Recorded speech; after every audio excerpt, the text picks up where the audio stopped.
Oh, oh, oh, oh, oh.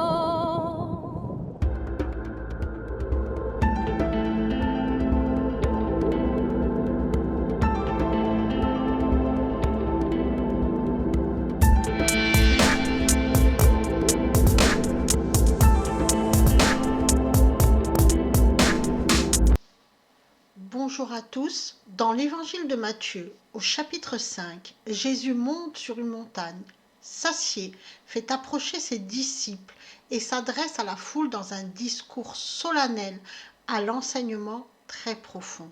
Dans cette vidéo, nous allons nous intéresser à cet enseignement. Ce discours, les paroles que Jésus prononce devant la foule et ses disciples, est appelé le sermon sur la montagne ou encore les béatitudes. Jésus-Christ va proclamer 9 béatitudes, 9 paroles qui permettent d'être heureux, qui amènent au bonheur parfait. Quelles sont-elles? Quel est l'enseignement spirituel de ce discours prononcé par Jésus-Christ sur la montagne? Avant de continuer, lisons ensemble ce discours. C'est Jésus qui parle. Voyant la foule, Jésus monta sur la montagne, et, après qu'il se fut assis, ses disciples s'approchèrent de lui. Puis, ayant ouvert la bouche, il les enseigna et dit : Heureux les pauvres en esprit, car le royaume des cieux est à eux. Heureux les affligés, car ils seront consolés. Heureux les débonnaires, car ils hériteront la terre. Heureux ceux qui ont faim et soif de la justice, car ils seront rassasiés. Heureux les miséricordieux, car ils obtiendront miséricorde. Heureux ceux qui ont le cœur pur, car ils verront Dieu. Heureux ceux qui procurent la paix, car ils seront appelés fils de Dieu. Heureux ceux qui sont persécutés pour la justice, car le royaume des cieux est à eux. Heureux serez-vous lorsqu'on vous outragera, qu'on vous persécutera et qu'on dira faussement de vous toutes sortes de mal à cause de moi. Réjouissez-vous et soyez dans l'allégresse, parce que votre récompense sera grande dans les cieux, car c'est ainsi qu'on a persécuté les prophètes qui ont été avant vous. Maintenant, nous allons expliquer verset après verset ce que Jésus nous dit. Avant d'entrer dans le vif du sujet, posons-nous une question. Pourquoi Jésus monte-t-il sur une montagne pour prononcer sa discours? Jésus-Christ n'a jamais rien fait au hasard, et de même, toutes les paroles qu'il a prononcées ne sont jamais prononcées comme ça dans le vent en vain. Donc il y a une raison pour laquelle Jésus monte sur une montagne pour prononcer ce discours précisément. Dans la parole de Dieu, la montagne représente symboliquement un lieu de rencontre entre l'homme et Dieu. C'est sur le mont Sinaï que Dieu rencontra Moïse et lui donna les tablettes de la loi. C'est sur la montagne que Dieu se révéla à Élie. La montagne, c'est l'endroit où Dieu s'abaisse vers l'homme pour l'élever à lui. Et dans ces moments de rencontre, l'homme trouve refuge en Dieu, c'est le salut. Celui qui va à la rencontre de Dieu est transformé, renouvelé, c'est la nouvelle naissance. Mais il doit gravir la montagne. Ça, c'est un choix personnel et ça demande du travail que de gravir la montagne. Celui qui reconnaît l'œuvre de Christ revient à la vie, renaît. Et ainsi, on comprend pourquoi Jésus a accompli toute son œuvre sur le mont Golgotha et qu'il nous invite à regarder son œuvre, à lever la tête vers lui afin qu'il puisse nous rencontrer. Ainsi, Jésus reprend le symbole de la montagne pour nous préparer à la rencontre avec Dieu et donne à ceux qui l'écoutent une carte pour rencontrer Dieu. Cette carte, ce chemin, bien sûr, passe par l'œuvre de Christ et il est spirituel. Remarquons aussi que Jésus prononce 9 béatitudes, ce qui n'est pas un hasard, et fait appel à la Trinité, à la triple perfection de Dieu. Enfin, remarquons que chacune des béatitudes commence par heureux. Heureux les pauvres en esprit, heureux les débonnaires, heureux ceux qui ont soif et faim de justice, heureux les miséricordieux, heureux ceux qui ont le cœur pur, heureux ceux qui procurent la paix, etc. Heureux en grec, makarios, dans le texte original en grec. Ce terme grec décrit la plénitude du bonheur en soi-même. C'est une plénitude intérieure, une profonde paix intérieure, qui n'a rien à voir avec une action extérieure comme le laisse supposer le texte. Ce n'est pas être joyeux, happy, sauter de joie, c'est être bienheureux. Être en paix intérieurement, c'est un état. C'est être dans le repos de Dieu, loin de la tempête du monde. Heureux, c'est donc un état intérieur. Maintenant qu'on a posé ces quelques précisions, on va étudier chaque verset pour en comprendre le sens et surtout découvrir la carte que Dieu nous a donnée pour le rencontrer. Commençons avec le verset 3. Heureux les pauvres en esprit, car le royaume des cieux est à eux. Les pauvres, oi tokoi en grec, et au pluriel dans le texte. Le mot singulier de ce mot, c'est tokos, qui signifie réduit à la mendicité, à demander l'aumône, privé de richesse, d'influence, de position, d'honneur, humble, affligé, privé des vertus chrétiennes et des richesses éternelles, sans secours, pauvre et nécessiteux, manquant de toutes choses, en considération de l'esprit, privé de la richesse, de l'instruction et de la culture intellectuelle offerte par les écoles, les hommes de ces conditions suivent plus facilement l'enseignement de Christ et prouvent qu'ils sont capables d'obtenir le trésor céleste. En effet, moins on est imprégné par la culture et plus on arrive à s'approcher de Dieu. C'est un fait. Heureux les pauvres. Donc les pauvres, vous voyez dans le texte, ce mot a beaucoup de sens. Il est parlé de celui qui est pauvre en esprit, donc on n'est pas dans quelque chose de matériel, mais vraiment de spirituel. Jésus ne dit pas les pauvres en bien, il dit bien les pauvres en esprit. Il ne s'agit donc pas de celui qui est privé de richesse de ce monde, qui manque d'argent. Ces pauvres en esprit, ce sont ceux qui sont courbés, opprimés, ceux qui sont incapables de résister ou de se défendre devant les puissances spirituelles du monde, donc les mensonges du monde. Ceux qui se savent faibles, ceux qui connaissent leur faiblesse et qui savent qu'ils peuvent chuter. Ces pauvres en esprit sont les humbles, ceux qui reconnaissent que sans Dieu, ils ne peuvent rien faire. Ce sont les opposés des orgueilleux, qui pensent qu'ils peuvent se passer de Dieu, qu'ils peuvent réussir sans Dieu, qu'ils peuvent s'en sortir sans Dieu et qui vont rechercher des solutions humaines pour s'en sortir sans Dieu. Ceux-là, ce sont les insensés. Le pauvre en esprit, lui, c'est le sensé, celui qui est dans le bon sens, celui qui est conscient de sa faiblesse et qui reconnaît la grandeur de Dieu. Et il sait que sans Dieu, il ne peut pas résister aux tentations du monde, aux mensonges du monde et qu'il peut chuter à tout moment si Dieu ne le guide pas en esprit. Donc le pauvre en esprit, il sait très bien que toute solution se trouve en Dieu et donc il va aller rechercher Dieu pour trouver la solution. Le pauvre en esprit, c'est celui qui s'abaisse devant Dieu et que Dieu élève à lui, car Dieu résiste aux orgueilleux et fait grâce aux humbles. 1 Pierre chapitre 5 verset 5. Et donc bien sûr le royaume des cieux est à eux puisque les pauvres en esprit ne cherchent pas leur propre gloire. Ils laissent Dieu agir dans leur vie et ils savent qu'ils trouveront consolation auprès de Dieu. Notons que Jésus parle du royaume des cieux et du royaume de Dieu. Le royaume de Dieu est celui du croyant qui a reconnu Dieu comme son sauveur, Jésus comme son sauveur, mais qui continue à chercher des solutions humaines pour gérer sa vie et qui se laisse distraire par les choses du monde, qui fait sans comprendre, qui rend un culte à Dieu tout en idolâtrant les saints, les anges, une personnalité humaine, ses biens, etc., etc. C'est le royaume de la religion qui peut mener à la foi par l'acceptation de Jésus-Christ comme Seigneur de sa vie. Et celui qui a la foi, celui qui accepte Jésus-Christ comme Sauveur et Seigneur, celui-là est dans le royaume des cieux. Continuons par le verset suivant, le verset 4. Heureux les affligés, car ils seront consoler. Qui sont les affligés? Dans certaines traductions, au lieu des affligés, on a ceux qui pleurent. C'est notamment le cas de la traduction de David Martin ou de la traduction œcuménique de la Bible, par exemple. La Bible de King James préfère parler de ceux qui sont dans le deuil. Donc il n'y a rien de, comme ça à lire, il n'y a rien de joyeux là-dedans. Et pourtant, ils doivent être heureux.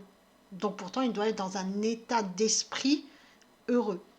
Et là, c'est quelqu'un qui appartient au monde. Il se verset, il se dira comment peut-on être heureux si l'on pleure ou si l'on est dans le deuil? Il y a quelque chose qui ne va pas. On ne peut pas dire que quelqu'un qui pleure est heureux. Et c'est ainsi que certains pensent qu'il faut se mortifier, pleurer, gémir, être tout le temps dans la souffrance.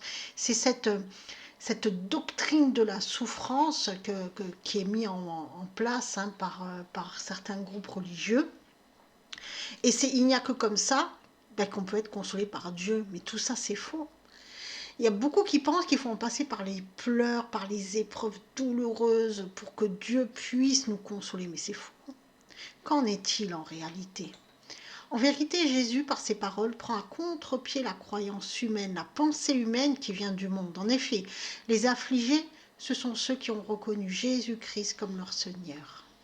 Ceux qui ont accepté Jésus-Christ comme le maître de leur vie. Ceux qui sont passés du royaume de Dieu, c'est-à-dire le royaume des croyants, au royaume des cieux. Ceux qui ne suivent plus une doctrine humaine, des traditions humaines, mais les préceptes et les lois de Dieu. Voilà les affligés. Donc rien à voir avec ceux qui pleurent. Pourquoi ces personnes sont-elles affligées? Pourquoi sont-elles heureuses dans leur affliction? On se souvient que heureux signifie la plénitude intérieure, la paix intérieure. Les affligés, en vérité, en reconnaissant Jésus-Christ comme le Seigneur de leur vie, sont dans un travail d'édification. La première affliction, c'est celle de se reconnaître tel que l'on est, donc de reconnaître son état de pécheur. Et c'est quelque chose de très douloureux, mais ça fait partie du travail, c'est la repentance. Et cette repentance ne passe que par cette reconnaissance de son état en vérité. Et parfois, c'est très douloureux de reconnaître que on est responsable de ce qui nous arrive, parce qu'on a toujours l'habitude d'aller chercher un responsable ailleurs et de se victimiser. C'est pour ça qu'on est affligé, parce qu'on sait que c'est notre faute, parce que Dieu nous veut responsables. Et donc, le premier travail, de se voir en vérité, de voir son état en vérité, de comprendre que ce qui nous arrive, nos souffrances, etc., c'est à cause de nos mauvaises pensées, de nos mauvaises décisions. Et donc, ceux qui font ce travail sont dans un travail d'édification. Donc, ils ont dû passer par là, par cette épreuve très douloureuse de se reconnaître en vérité, de connaître en vérité son état de pécheur, et donc ils ont pris le chemin de la sanctification. Et durant ce chemin, donc la première étape, c'est douloureux, mais durant ce chemin, ils vont devoir se débarrasser aussi de toutes leurs fausses croyances, de toutes leurs mauvaises pensées, de toutes leurs mauvaises habitudes. Et donc c'est un travail personnel qu'ils vont devoir réaliser, et parfois ce travail fait gémir.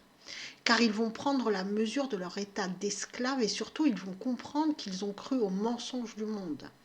Et parfois aussi se débarrasser d'une habitude, ça peut faire gémir. De dire, bon, Dieu veut qu'on se débarrasse de quelque chose et nous, on y tient, mais Dieu fait toujours les choses pour notre bien. Et c'est vrai que parfois, il faut se débarrasser, lâcher ce que Dieu nous demande de lâcher. Ça peut être un emploi, je parle surtout pour ceux qui travaillent en tant que thérapeute dans tout ce monde New Age. Parfois reconnaître qu'on est dans le mensonge, c'est devoir aussi lâcher son travail qui nous ramène de l'argent. C'est le plus dur. Et souvent, les gens ne veulent pas ça. Ils ne veulent pas, donc ils préfèrent rester dans le mensonge. Et le mensonge, souvent, rassure. La vérité, elle fait mal parce qu'elle brûle le mensonge, mais elle est nécessaire pour s'édifier. pour continuer ce chemin vers Dieu, pour se libérer du mensonge du monde. Celui qui reconnaît Jésus-Christ comme le Seigneur de sa vie, forcément, il va marcher à contre-courant de la marche du monde. Et il va devoir laisser de côté, se débarrasser de tout ce qui va maintenant obstruer son chemin, de toutes ces fausses croyances qu'on lui a inculquées depuis son enfance. Il va, sur ce chemin qui le mène à la sanctification, à la délivrance, il va réaliser ses manquements, ses erreurs. Il va devoir se délaisser de toutes ces fausses croyances et de se défaire de toutes les programmations mentales qui viennent du monde. Et il va devoir accepter la vérité et comprendre son état de pécheur et l'état du monde. Et cela va certainement le rendre triste.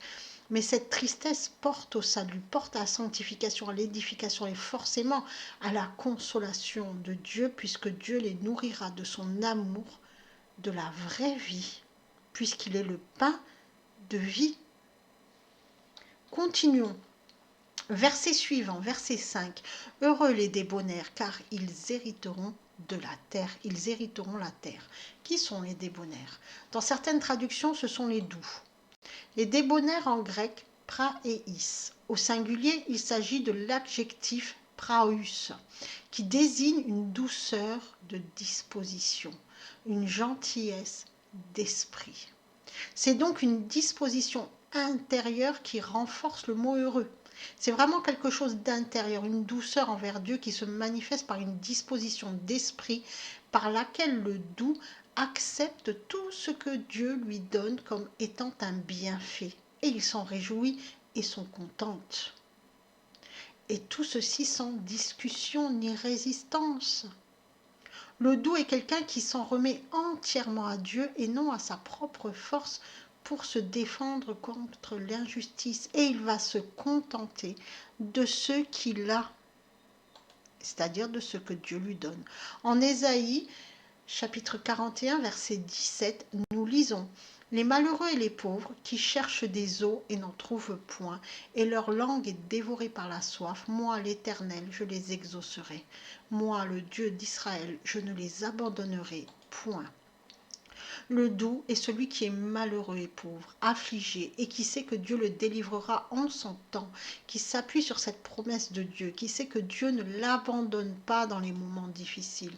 Le débonnaire, c'est celui qui prie avec persévérance. On peut aussi se référer à la parabole du juge inique en Luc chapitre 18 versets 1 et 8. Dieu fera justice à celui qui a la foi, celui qui espère en Dieu, qui s'en remet à Dieu. Le débonnaire est donc celui qui garde l'espérance, qui est porté par l'espoir. Or, l'espérance mène à la persévérance et la persévérance mène à la victoire. Enfin, le débonnaire ou le doux est celui qui n'agit pas pour son propre intérêt, mais il agit pour la gloire de Dieu, jamais pour sa gloire personnelle. Cet état est une œuvre du Saint-Esprit, non de la volonté humaine. En Galates chapitre 5, versets 25 et 26, nous lisons « Si nous vivons par l'Esprit, marchons aussi selon l'Esprit. Nous recherchons point la vaine gloire, en nous provoquant les uns les autres et en nous portant envie les uns les autres. » Et encore une fois, c'est toute une croyance, toute une programmation mentale que Jésus nous demande d'abandonner, c'est celle de l'esprit de compétition. Esprit de compétition qui est mis en place dès l'école maternelle, où les enfants sont mis en compétition les uns avec les autres. Le doux, il est en compétition avec personne, parce que tout ce qu'il fait, il cherche à plaire à Dieu et il se contente de ce qu'il a. Il ne va pas chercher à être au-dessus de quelqu'un.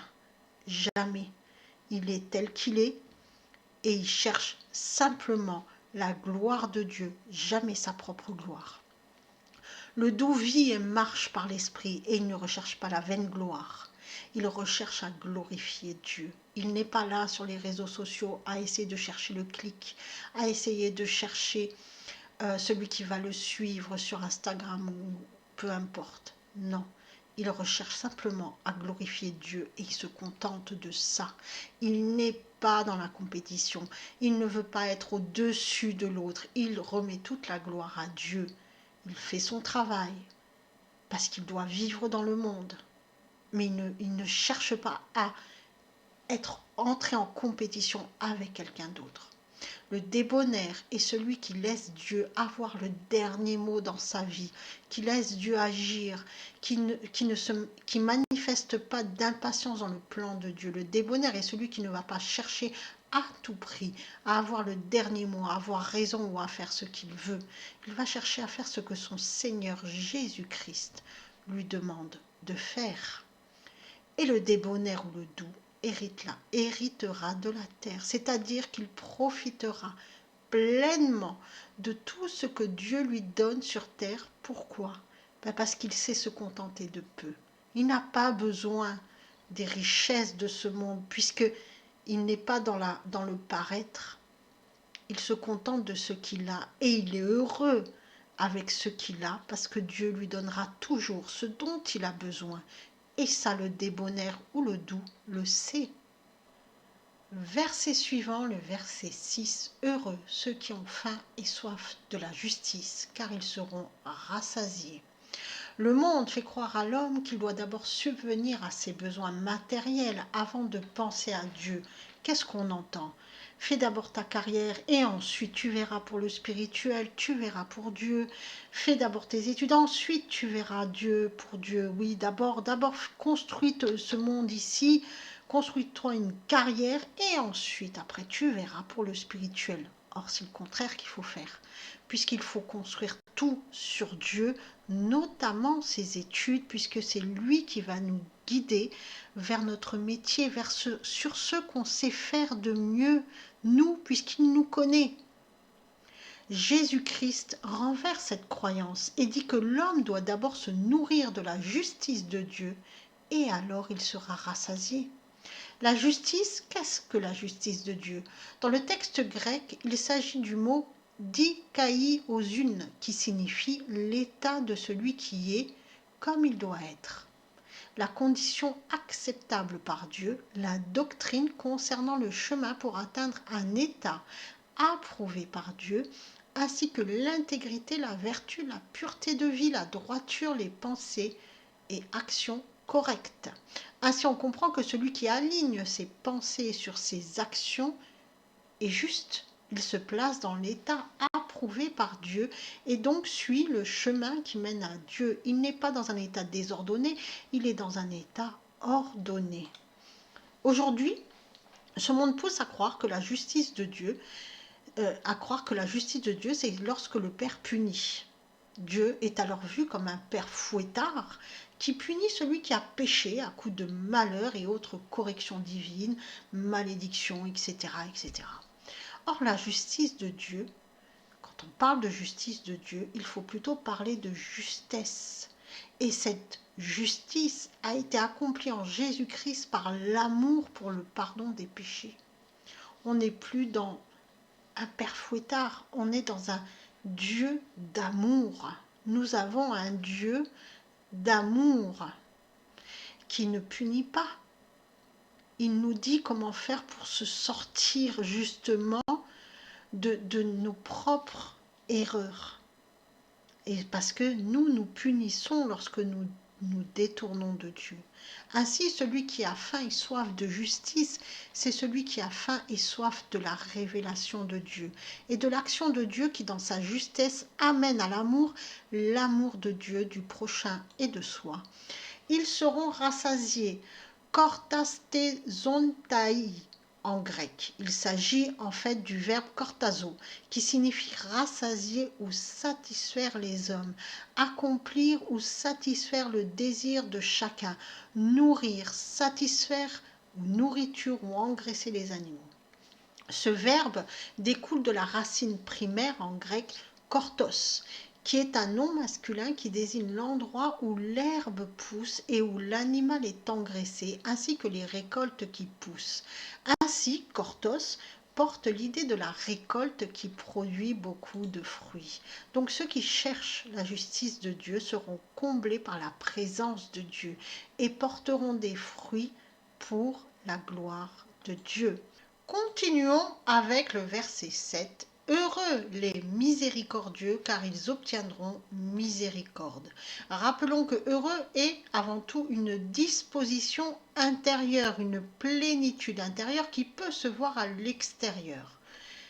Le mot miséricorde, c'est éléos dans le texte en grec, littéralement la bonté ou la bonne volonté envers le misérable et l'affligé, joint à un désir de les aider. Dans la parole de Dieu, la miséricorde est toujours en lien avec la grâce de Dieu qui pardonne les faiblesses et les manquements du pécheur qui se sait misérable ou affligé, c'est-à-dire du pécheur qui reconnaît son état de pécheur et qui désire changer. Cette grâce de Dieu qui pardonne, nous la retrouvons dans la prière du Notre Père. Pardonne-nous nos péchés comme nous pardonnons à ceux qui nous ont fait du tort. Il faudrait comprendre cette phrase par nous pardonnons comme nous avons été pardonnés, c'est-à-dire nous pardonnons car Dieu nous a pardonnés, donc il nous a rendus capables de pardonner à notre tour comme lui-même pardonne. Et donc, nous pouvons pardonner à la manière dont Dieu nous a pardonnés. Mais on ne peut pas pardonner si déjà nous-mêmes, nous n'avons pas fait tout le travail pour être pardonné par Dieu, c'est-à-dire tout le travail de repentance. À ce moment-là, Dieu nous rend capables de pardonner comme lui-même nous a pardonné.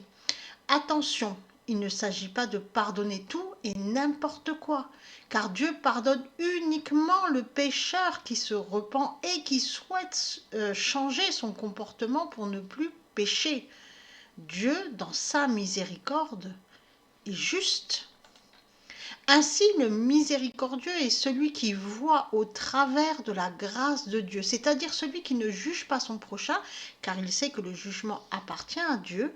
Le miséricordieux ne juge pas son prochain et il pardonne lorsque ce dernier se repent.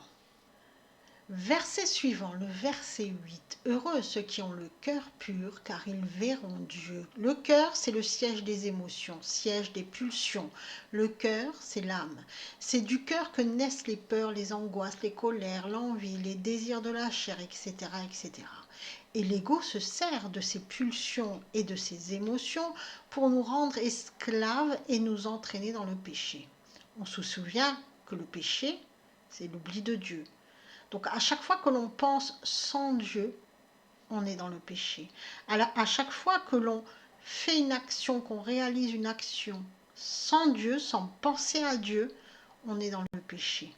Parce que quand on pense à Dieu, on va tout faire par amour, puisque Dieu va nous porter par son amour. Pur, c'est kataroi. Il s'agit de l'adjectif kataros, qui désigne quelque chose de propre, de pur, de quelque chose qui est purifié par le feu, donc par l'action du Saint-Esprit. Ce terme désigne aussi une vigne éclaircie par élagage et portant du fruit. Ainsi, heureux est celui dont le cœur est émondé, dont le cœur est purifié par le feu, qui n'agit pas selon ses affects, selon ses pulsions, mais qui est guidé par Dieu. Heureux est celui qui arrive à faire taire ses pulsions et ses désirs de la chair, qui arrive à maîtriser ses émotions pour se placer dans les sentiments. Car celui-là portera des fruits et il verra la main de Dieu agir dans sa vie. Il verra Dieu agir en toutes choses. Celui qui a le cœur pur est celui qui sait faire taire son ego et qui est rendu libre, car il n'est pas tenu esclave de ses émotions, il sait les maîtriser. Il est celui qui ne fait pas ce qu'il ne veut pas faire, c'est-à-dire celui qui ne se met pas en colère s'il ne le veut pas, celui qui ne se laisse pas submerger par la peur et l'angoisse du lendemain, car il ne le veut pas. Le verset 9, heureux ceux qui procurent la paix, car ils seront appelés fils de Dieu. Dans certaines traductions, ceux qui procurent la paix sont appelés les faiseurs de paix. Procurer la paix, procure la paix. Eirenopoi. Au singulier, il s'agit du mot eirenopoios, qui est un adjectif en grec qui désigne un pacificateur, quelqu'un de pacifique ainsi que la paix d'amour. Ainsi, celui qui procure la paix ou fait la paix est celui qui est en paix. Il s'agit d'un état, l'état de celui qui est en paix. Mais celui qui procure la paix ou fait la paix est aussi celui qui engendre la paix. donc qui est dans l'action. Donc celui qui procure la paix est celui qui est dans un état de paix et qui engendre la paix, qui pacifie les situations. Dans notre monde, il y a celui qui est dans un état de paix, celui qui médite par exemple, recherche cet état de paix intérieure et se plonge dans la solitude pour rechercher cette paix intérieure. Puis, il y a l'activiste, celui qui est en paix seulement dans l'action, qui finalement pacifie ses émotions en pensant défendre une cause juste. Cependant, le eirénopoios, que Jésus parle ici, est celui qui se situe dans l'équilibre entre celui qui médite et l'activiste. Il est celui qui prie et qui réfléchit sur la parole de Dieu, et cela lui procure la paix intérieure, et celui qui se lève pour défendre les causes justes. Continuons, verset 10. Heureux ceux qui sont persécutés par la justice, car le royaume des cieux est à eux. Les persécutés, des diognémoi, pardon pour le grec. Il s'agit du verbe dioko, verbe qui est toujours traduit par persécuter dans le Nouveau Testament. Or, en grec, le sens de ce verbe est faire courir ou faire s'enfuir, amener à la fuite, courir rapidement pour attraper une personne ou une chose, poursuivre, harceler, troubler, molester, persécuter, courir après, suivre, sans idée hostile. Et métaphoriquement, ce verbe désigne chercher sincèrement, vouloir fermement, acquérir. De tous les sens de ce verbe dioko, les traducteurs français ont préféré le sens harceler, troubler, molester, persécuter. Heureux ceux qui sont persécutés. C'est pour ça qu'on a cette traduction-là. Or, dioko, c'est celui qui fait courir ou qui fait fuir, celui qui fait courir pour attraper quelqu'un. Et ce quelqu'un, c'est Jésus-Christ, celui qui cherche sincèrement et veut fermement acquérir. Que cherche-t-il? Jésus-Christ. Que veut-il fermement acquérir? La justesse de Dieu, la justice de Dieu. De plus, dans le texte en grec, ce verbe dioko est conjugué au mode parfait, ce qui montre que tout est accompli. Donc le persécuté est celui qui fait fuir ou qui a fait fuir tout ce qui n'est pas bon, tout ce qui n'est pas saint, tout ce qui ne vient pas de Dieu et qui court rapidement pour attraper Jésus-Christ. Il est dans la course. D'ailleurs, Paul en parle aussi de celui qui court, qui est dans la course. Le verset 11. Heureux serez-vous lorsqu'on vous outragera, qu'on vous persécutera et qu'on dira faussement de vous toutes sortes de mal à cause de moi. Littéralement, heureux est celui qui subit des outrages, des mots durs, qui est ostracisé, calomnié et qui tient bon, car il se raccroche à la vérité qui est Jésus-Christ. Il n'est pas simple de marcher à contre-courant du monde. Celui qui à la fois marche à contre-courant du monde, car il évolue sur le chemin de Dieu. Alors il subit les moqueries, il doit faire face aux railleurs, aux mensonges du monde, et c'est dans ces moments-là qu'il doit tenir ferme et continuer d'avancer. Pour cela, Dieu lui donne la capacité de résister aux outrages grâce aux armes du combat spirituel qui sont des armes défensives. Heureux celui qui ne faiblit pas et qui ne se laisse pas emporter ou détourner par les mensonges du monde. Verset 12. Réjouissez-vous et soyez dans l'allégresse, parce que votre récompense sera grande dans les cieux, car c'est ainsi qu'on a persécuté les prophètes qui ont été avant vous. Le monde a toujours rejeté ceux qui apportent la parole de Dieu, ceux qui disent la vérité. Dans l'Ancien Testament, le prophète est souvent quelqu'un du peuple, qui n'a pas de pouvoir, pas de richesse, c'est quelqu'un de humble, du bas peuple, et qui porte la parole de Dieu qu'il a reçue avec courage.